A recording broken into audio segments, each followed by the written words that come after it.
Exercice 10.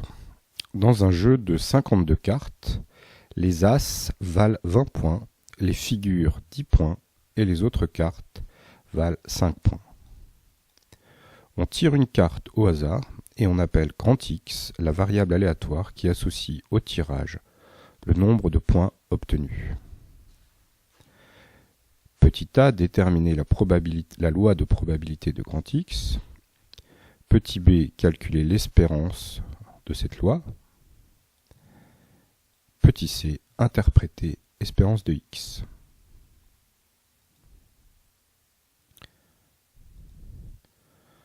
Donc, question petit a. Déjà, regardons comment est composé, de quoi est composé un jeu de 52 cartes. Nous avons donc 4 familles qu'on appelle des couleurs, même si ça ne correspond pas à la couleur. Cœur, carreau, pique, trèfle. Et dans chaque famille, nous avons un as, 3 figures, le roi, la dame et le valet, et 10, 9, 8, 7, 6, 5, 4, 3, 2, qui sont les autres cartes.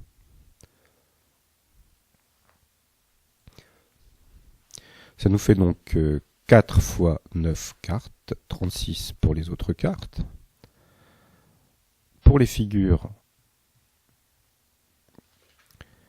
4 fois 3, 12 cartes, plus les 4 as, et ça nous fait bien 52 cartes en tout. La variable aléatoire x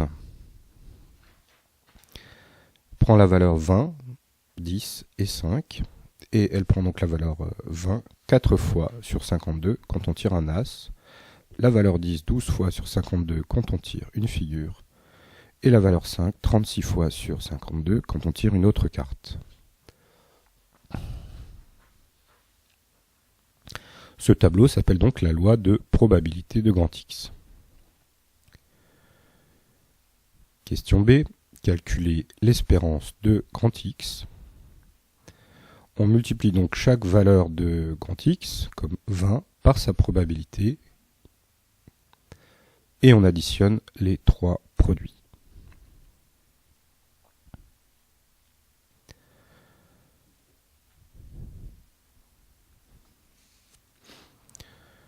On peut ici mettre tout sur 52, et on a donc 4 fois 20 plus 12 fois 10 plus 5 fois 36 au numérateur.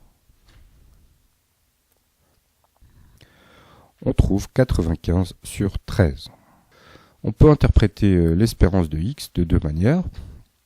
L'espérance de x, c'est le nombre de points que l'on peut espérer gagner en un seul tirage, ou alors c'est le nombre moyen de points par tirage que l'on gagne si l'on procède à un grand nombre de tirages. Autrement dit, la moyenne du nombre de points gagnés par tirage